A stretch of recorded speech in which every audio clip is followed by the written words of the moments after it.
மே மாதம் 18 ஒரு இனத்தின் வலி.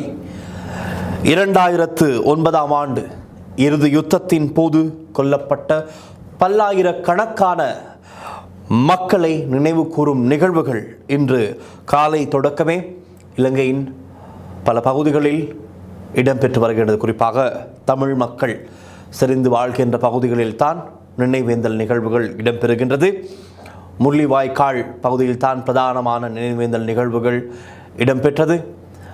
அதே போல கொழும்பு வெள்ளவத்த கடற்கரை பகுதியிலும் முள்ளிவாய்க்கால் நினைவேந்தல் நிகழ்வொன்று ஒழுங்கு செய்யப்பட்டிருந்தது. இது முதற் தடவை அல்ல. இதற்கு முன்பதாகவும் ஒரு கோல்ஃபேஸ் அறகலைய காலி முகத்திடல் அறகலைய காலகட்டத்திலிருந்தே 2022 மே 18 கொழும்பிலே இந்த நினைவேந்தல் நிகழ்வுகள் செய்ய ஆரம்பிக்கப்பட்டது. அன்று தொடக்கம் ஆரம்பமான அந்த முள்ளிவாய்க்கால் நினைவேந்தல் நிகழ்வு இன்றைய தினமும் கொழும்பு வெள்ளவத்த கடற்கரையில் ஒழுங்கு செய்யப்பட்டிருந்தது. அலெக்சாண்ட்ரா வீதிக்கு எதிரே தான் இன்றும் ஒழுங்கு செய்யப்பட்டிருந்தது. தமிழ், சிங்கள, முஸ்லிம் எந்த விதமான பாகுபாடுமின்றி அனைத்து மத மொழி சேர்ந்தவர்கள் பேசுபவர்கள் எல்லோருமே இந்த நினைவேந்தல் நிகழ்வில் கலந்து கொள்வதற்காக வருகை தந்திருந்தார்கள். 5 மணிக்கு ஆரம்பமானது. இந்த நினைவேந்தல் நிகழ்வுக்கு பலத்த பாதுகாப்பு போடப்பட்டிருந்தது. தெரியும் காரணம் என்னவென்று.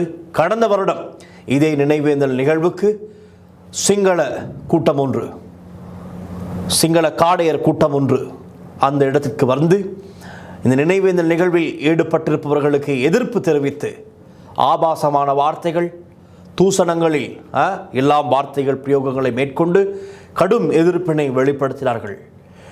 அதற்காகத்தான் இன்றைய தினம், இந்த வருடம் இன்றைய தினம் இடம்பெற்ற இந்த நினைவேந்தல் நிகழ்வுக்கும் பலத்த பாதுகாப்பு போடப்பட்டிருந்தது.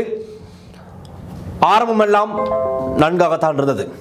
திட்டமிட்ட வகையிலே முள்ளிவாய்க்கால் நினைவேந்தல் நிகழ்வுகளுக்கான சிறப்புரைகள் எல்லாம் ஆற்றினார்கள். நினைவேந்தல் அமைதியாக இருந்து நினைவேந்தல் மௌன அஞ்சலி செலுத்தினார்கள். கொல்லப்பட்ட பல்லாயிரக்கணக்கான மக்களுக்காக இந்த நினைவேந்தல் நிகழ்வு முன்னெடுக்கப்பட்டது. கொஞ்சம் நேரம் கழித்து தான் கடந்த வருடம் வந்த அதே குழு, குறிப்பாக இவர்கள் சிங்கள ராவய அமைப்பைச் சேர்ந்தவர்கள், இதன் பின்னணியில் சரத் வீரசேகர இவர்களோடு நெருங்கி, அதாவது இன்று வருகை தந்த கடந்த வருடம் வருகை தந்த இந்த குழுவினரோடு நெருங்கி செயற்படுபவர் சரத் வீரசேகர, முன்னாள் பொதுமக்கள் பாதுகாப்பு அமைச்சர்.